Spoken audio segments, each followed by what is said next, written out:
का वार देख रहे हैं आप। मैं हूं आपके साथ पूजा यादव। 4 के वार में सबसे पहले बात होगी दिल्ली मर्डर की, क्योंकि जिस तरह से घटना को अंजाम दिया गया वो खौफनाक है। इस वारदात ने एक बार फिर से श्रद्धा हत्याकांड की याद दिलाती है। अगली खबर आपको बताएंगे मेरे सहयोगी करुण कुमार।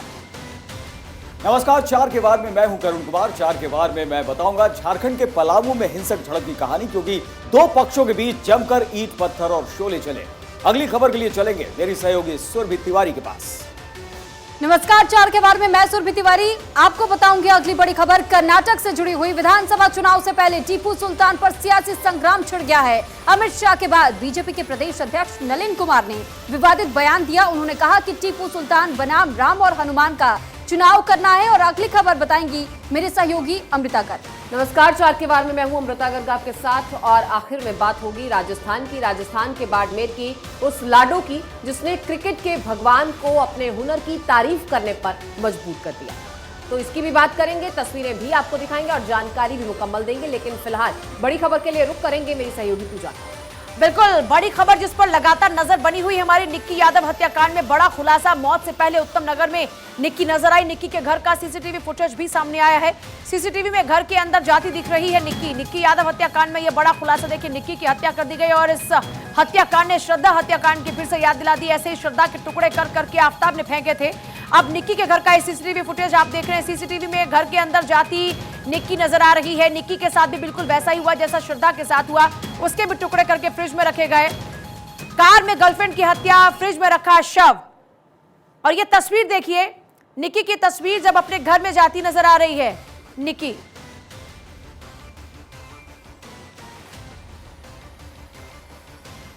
के घर का सीसीटीवी सामने आया। सीसीटीवी में घर के अंदर जाती दिखी है निक्की।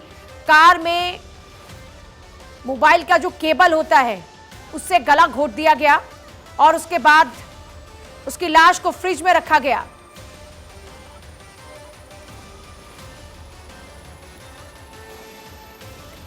और इसी से जुड़ी बड़ी खबर आपको बताएं, निक्की यादव हत्याकांड से जुड़ी यह खबर। डीडीयू अस्पताल में हुआ निक्की का पोस्टमार्टम। 3 घंटे तक चला निक्की का पोस्टमार्टम। निक्की की गला दबाकर हत्या कर दी गई। रिपोर्ट से यह सामने आई है तस्वीर। निक्की के शरीर पर चोट के निशान नहीं है। 1-2 दिन में आएगी निक्की की पोस्टमार्टम रिपोर्ट। निक्की की गला दबाकर हत्या की गई है। निक्की के पिता ने साहिल को फांसी दिए जाने की मांग की है। शरीर पर चोट के कोई निशान नहीं है। 1-2 दिन में पोस्टमार्टम रिपोर्ट आ जाएगी और भी जानकारी मिलेगी इसके बाद कि आखिर किस तरीके से इस हत्याकांड को अंजाम दिया गया। आरोपी साहिल को फांसी मिले, निक्की के पिता ने ये मांग की है। इस बीच तो ये बड़ी खबर आपको बता रहे हैं, निक्की हत्याकांड से जुड़ी हुई 1-2 दिन में पोस्टमार्टम रिपोर्ट आ जाएगी। और इस बीच निक्की के पिता ने आरोपी को फांसी दिए जाने की मांग की है। आरोपी साहिल को फांसी मिले। तो वहीं निक्की मर्डर केस में बड़ा अपडेट सामने आया है। हत्याकांड में अब साहिल की कोर्ट में पेशी हुई और कोर्ट ने 5 दिन के रिमांड पर भेज दिया है। साहिल ने 10 फरवरी को की थी हत्या कर शव को फ्रिज में रखा गया था। हालांकि एक ढाबे में इस फ्रिज के अंदर बंद किया हुआ था साहिल ने, और जिस तरीके से शरीर के टुकड़े किए गए थे फ्रिज के अंदर भरा गया था। लेकिन साहिल के इस ढाबे से जब राज खुला और पर्दा हटा तो पता चला कि इसी ढाबे में जो फ्रिज मौजूद था उस फ्रिज के अंदर शव के टुकड़े रखे गए थे, जिसके बाद से साहिल को गिरफ्तार किया गया। और उसके बाद से कोर्ट में पेश करने के बाद अब 5 दिन की रिमांड पर भेजा गया है। पुलिस को इन्वेस्टिगेशन करनी है, पुलिस को रिकवरीज करनी है, इन्वेस्टिगेशन करनी, पता करना है कहाँ क्या हुआ। उस बेसिस पर 5 दिन की पुलिस रिमांड, पुलिस कस्टडी दी गई है। जो भी रिगार्डिंग इंसिडेंट, जो भी पेंडिंग ट्रायल इन्वेस्टिगेशन जो उनको करना है, रिकवरी करनी है, कहाँ गए क्या हुआ।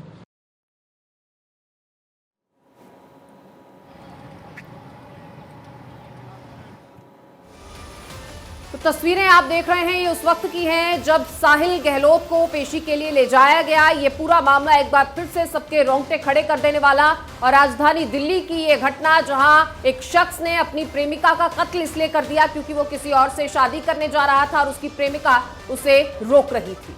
तो इस खबर ने एक बार फिर से सबको दहला दिया है और सोचने पर मजबूर कर दिया है कि किस तरह से मानवता और इंसानियत इंसान में से खत्म होती जा रही है और वो दरिंदे की शक्ल लेता जा रहा है।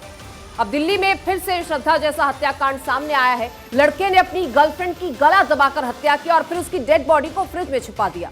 इससे पहले कि वो फ्रिज से इस शव को निकाल पाता, उसे ठिकाने लगा पाता, यह खबर पुलिस तक पहुंच गई। और उसके बाद क्या हुआ, देखिए ये पूरा मामला इस रिपोर्ट के जरिए। गहलोत का ढाबा था जिसने यहाँ पर उस लड़की की लाश को उस फ्रीजर में बंद कर दिया। दिल्ली में एक बार फिर से श्रद्धा मर्डर केस जैसी वारदात सामने आई है, जिसमें लड़की की हत्या करने के बाद शव को फ्रिज में छिपा कर रखा गया था। पुलिस ने शव बरामद करने के साथ आरोपी को गिरफ्तार कर लिया। ये खौफनाक वारदात दिल्ली के हरदास नगर के मित्राओं गांव में अंजाम दी गई। एक लड़की जो लड़के से प्रेम करती थी, उसके साथ रहती थी, लेकिन उसी लड़के ने उस लड़की के विश्वास को, प्रेम को तार तार करके रख दिया, उसकी हत्या करके रख दी। हम आपको बता दें कि मित्राओं गांव को वो इलाका है जहां पर ये ढाबा जो आप देख रहे हैं, ये ढाबा जो है गवाह है उस घटना का, उस वारदात का, जहां पर एक लड़की को कत्ल करके उसके शव को इस ढाबे के अंदर फ्रिज के अंदर रखा गया। वो लड़की को अपने साथ बिठा कर ले गया आईएसबीटी यानी कश्मीरी गेट, वहां पर ले जाकर गाड़ी के अंदर लड़की की गला दबाकर हत्या कर दी और उसके बाद वो शव को सीधा अपने इस होटल में लेके आ गए। दरअसल साहिल गहलोत अपनी गर्लफ्रेंड के साथ 2018 में लिव इन रिलेशनशिप में रह रहा था। हालांकि दूसरी तरफ उसने 10 फरवरी को किसी और लड़की से शादी कर ली। जब उसकी गर्लफ्रेंड को शादी की जानकारी हुई तो उसने शादी तोड़ने का दबाव डाला। इसी दबाव के चलते साहिल ने कार में गला घोटकर लड़की की हत्या कर दी और उसकी डेड बॉडी को ढाबे के फ्रीजर में रख दिया। स्थानीय लोगों का कहना है कि साहिल ने यह ढाबा कुछ दिन पहले ही खोला था। खड़ी थी 8-10 पुलिस की। हाँ। ये नहीं पता वो क्या फंड था क्या नहीं था। अच्छा। ये सामने मेरा खेत है, मैं यहाँ से तो मैं वापस अपने घर चला गया। उन्होंने बात नहीं करी। 11:30 बजे की बात सुबह। अच्छा हाँ, ये ढाबा तो मेरे ख्याल में 1.5-2 महीने से चालू है। अच्छा, उससे पहले ही नहीं था। अच्छा, पहले गौशाला ही थी। किसी ने फ्रिज में शव रखे होने की जानकारी पुलिस तक पहुंचा दी और आरोपी पुलिस के शिकंजे में पहुंच गया। वरना अगर साहिल को वक्त मिलता तो मुमकिन है कि वो इस लड़की के शव को भी श्रद्धा की तरह बेरहमी से कहीं ठिकाने लगा देता। सुरेश झा, भारत 24, दिल्ली। और निक्की यादव हत्याकांड में यह बड़ा खुलासा, श्रद्धा जैसे शव के टुकड़ा करना चाहता था साहिल। हत्या के बाद फ्रिज में रखा था साहिल ने शव। 4 से 5 दिन तक फ्रिज में छिपाकर रखा शव। पुलिस निक्की हत्याकांड में पूछताछ में जुटी हुई है। कोर्ट से 5 दिन की रिमांड मिल चुकी है और लगातार उससे पूछताछ की जा रही है। हत्या के बाद फ्रिज में साहिल ने शव को रखा। 4 से 5 दिन तक फ्रिज में उसने लगातार शव को रखा। ये 4 तस्वीरें आपके सामने। पहली वो तस्वीर जहां पर आप देखेंगे कि ये निक्की और साहिल साथ में हैं, लिव इन में रह रहे थे, लेकिन इसी ने उसकी हत्या कर दी। फ्रिज में निक्की का शव रखा। ये वही ढाबा जहां पर शव को रखा गया। उसके बाद देखिए हत्या कर साहिल ने शादी भी कर ली। 5 साल पुराने प्यार का उसने कत्ल करने में जरा भी देरी नहीं लगाई। ये 4 तस्वीरें, लिव इन पार्टनर की हत्या कर दी गई। निक्की यादव के परिवार वाले फांसी की मांग कर रहे हैं कि साहिल को फांसी के फंदे पर लटकाया जाए। उन्होंने उनकी बेटी को हमेशा के लिए मौत की नींद सुला दिया। पहले बुलाया, फिर कार में घुमाया और उसके बाद में गला घोटकर हमेशा के लिए मौत की नींद सुलाया। यह है श्रद्धा हत्याकांड पार्ट 2।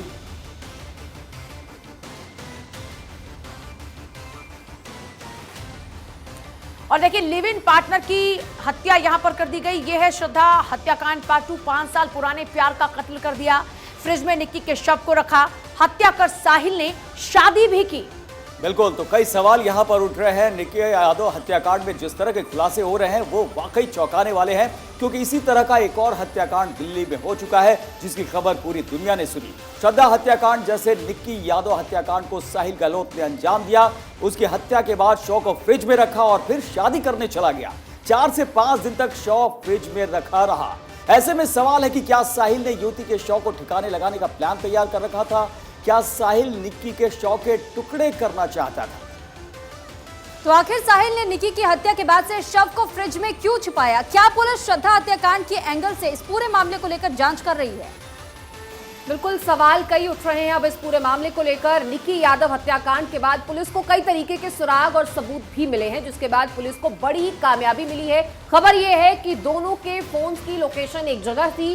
साहिल ने निक्की यादव को वहां पर बुलाया था, यह भी जानकारी मिल रही है। और हत्या के बाद निक्की यादव का फोन बंद हो गया। साहिल गहलोत पुलिस को ढाबे पर लाया। ये बताया कि उसने निक्की के शव को फ्रिज में रखा है। दरअसल मोबाइल के चार्जर की तार से साहिल ने निक्की का गला घोट दिया।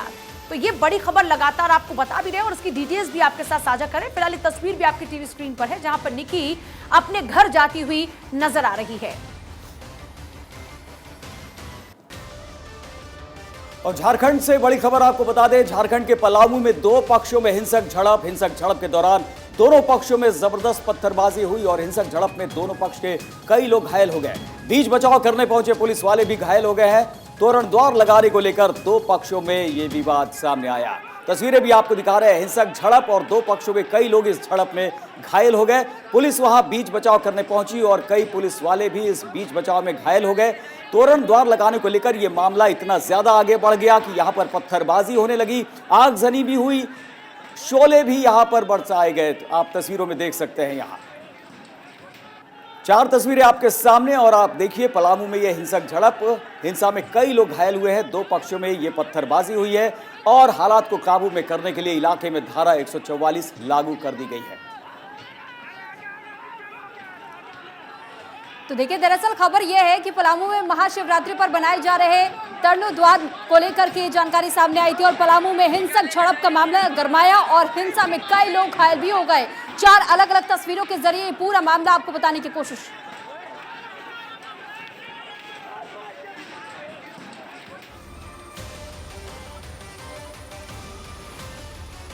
देखिए, पलामू में हिंसा के बाद जिस तरह के हालात बन गए वो प्रशासन के लिए वाकई चिंता का विषय बना हुआ है। सवाल यह है कि पलामू में आखिर हिंसक आग लगी क्यों? दरअसल महाशिवरात्रि के त्योहार को देखते हुए तोरण द्वार लगाने को लेकर दो पक्षों में विवाद हो गया। खबर है कि रास्ते में झंडे लगाने का कुछ लोग विरोध कर रहे थे और इसी बात को लेकर दोनों पक्षों के बीच तनाव इतना ज्यादा बढ़ गया कि झड़प शुरू हो गई और देखते ही देखते दोनों तरफ से पत्थरबाजी होने लगी और इसी बीच कुछ लोग पेट्रोल बम का इस्तेमाल करते हुए भी नजर आए। बिल्कुल, और इसका एक ही वजह थी ताकि इलाके में आगजनी जैसी घटना को अंजाम दिया जा सके। और इस हिंसक झड़प के बीच पुलिस टीम बीच बचाव करने पहुंची, जिसमें पुलिस टीम के कई जवान भी जख्मी हुई हैं और इस दौरान बाइक में उपद्रवियों ने आग लगा दी, दुकानों में तोड़फोड़ की। फिलहाल इस तनाव को देखते हुए पुलिस ने पलामू के कई इलाकों में धारा 144 लागू कर दी है।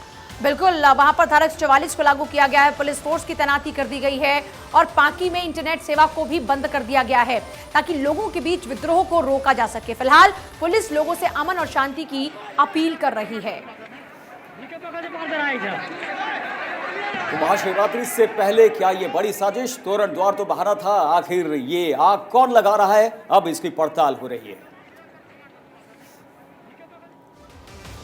तो वहीं पलामू हिंसा को देखते हुए पुलिस ने चेतावनी दी है और अफवाह फैलाने वालों पर सख्त एक्शन लिया जाएगा, ये पुलिस की तरफ से कहा गया। अफवाह फैलाने वालों पर पुलिस की कड़ी नजर बनी रहेगी। सोशल मीडिया पर भी पुलिस टीम की निगरानी लगातार बनी रहेगी। पलामू में जिस तरीके से हिंसा इस वक्त देखी जा रही है, ऐसे में उसे कंट्रोल करने के लिए पुलिस की तरफ से अलर्ट जारी किया गया और कहा गया है कि अगर किसी भी प्रकार से सोशल मीडिया का इस्तेमाल हिंसा फैलाने के लिए या और ज्यादा उपद्रव करने के लिए किया जाता है तो फिर ऐसे में उन पर सख्त कार्रवाई की जाएगी। और पुलिस की टीम में लगातार सोशल मीडिया के तमाम प्लेटफॉर्म्स पर निगरानी बनाई हुई है और देखिए कि किस तरीके से ईंट पत्थरों का इस्तेमाल यहां पर हिंसा को बढ़ाने के लिए किया गया था। तो पलामू में बढ़ते इस तनाव को देखते हुए पुलिस डैमेज कंट्रोल में लगी हुई है। फिलहाल पुलिस हिंसा जैसे हालात जो बने हुए हैं उसे काबू करने की कोशिश में कामयाब भी हुई है। लेकिन फिर से किसी तरह का कोई उपद्रव ना हो, इसके लिए पुलिस सोशल मीडिया पर भी निगरानी बढ़ा चुकी है।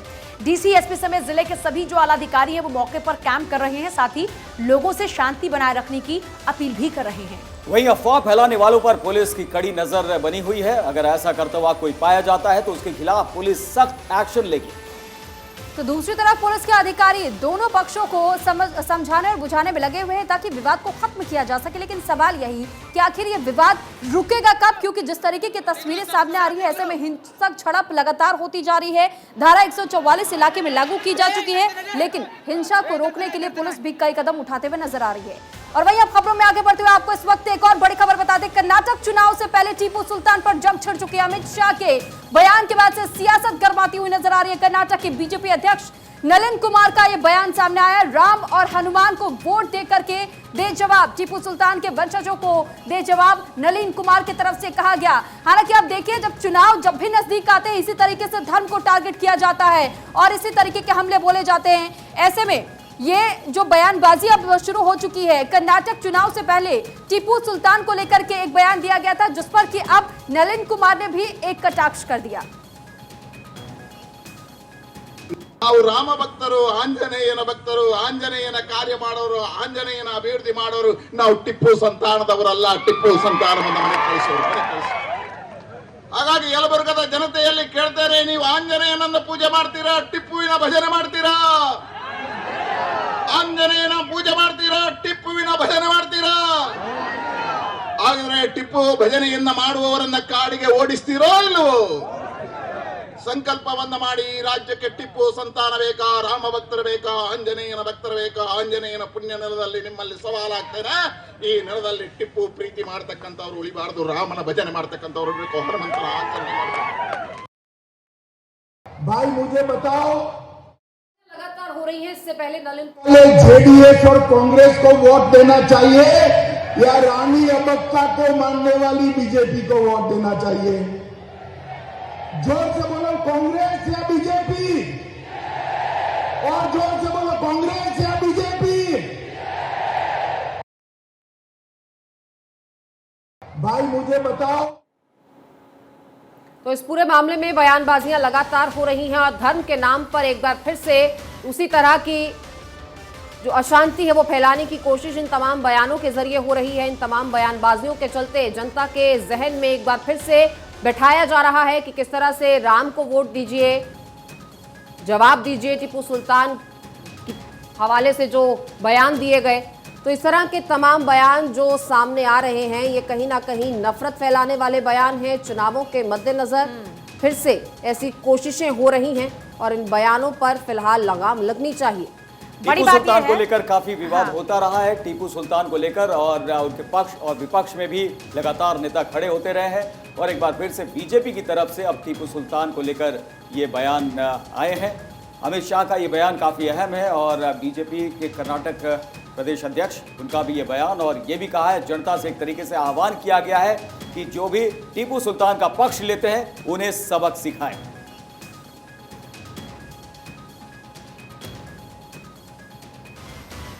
और वहीं वरिष्ठ संवाददाता शिवेंद्र परमार की रिपोर्ट, डीएस गुटखा ग्रुप पर बड़ी कार्रवाई की गई है। जयपुर डीजीजीआई ने तानसेन ब्रांड पर कसा है शिकंजा। जयपुर में डीएस ग्रुप के वीकेआई स्थित गोदामों और दफ्तरों में डीजीजीआई के छापे पड़ रहे हैं। चौमुख क्षेत्र से 2 और लालसोट क्षेत्र से रंगे हाथों पकड़ी एक गाड़ी। इन 3 गाड़ियों में करोड़ों का गुटखा पान मसाला है। 250 से ज्यादा बोरों में बंद है गुटखा पान मसाला। आज सुबह दिल्ली के लिए भी रवाना हुई डीजीजीआई की पार्टियां। गुरुग्राम स्थित डीएस ग्रुप के प्रतिष्ठानों पर हो रही है छापेमारी। डीजीजीआई और एडीजी आलोक गुप्ता को इसकी महत्वपूर्ण जानकारियां थीं और इसके बाद उन्होंने ये काम सौंपा एडिशनल डायरेक्टरेट आशुतोष को।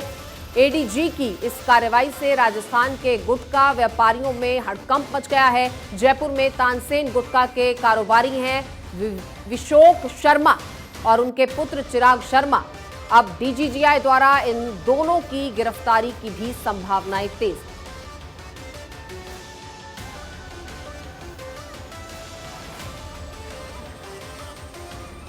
और अब वक्त है भारत 24 देखिए और क्विज कॉन्टेस्ट में लीजिए हिस्सा की विजेता के नाम की घोषणा का। हमने कल सवाल पूछा था, भारत 24 पर राष्ट्रहित शो कितने बजे दिखाया जाता है? सही जवाब है रात 8 बजे और लकी विनर है मध्य प्रदेश के खरगोन के विजय पाटिल। पूरे भारत 24 परिवार की तरफ से आपको हार्दिक शुभकामनाएं।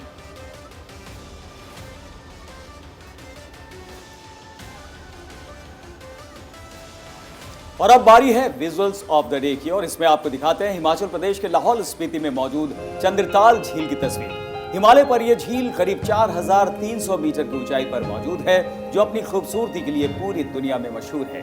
इसी झील से चंद्र नदी भी निकलती है, जो आगे चलकर भागा नदी से मिलकर चंद्रभागा और जम्मू कश्मीर में चिनाब कहलाती है। ये झील खासतौर से एडवेंचर ट्रैकिंग का शौक रखने वालों की पसंदीदा जगहों में से एक है जो बेहद शानदार कुदरती नजारा भी पेश करती है।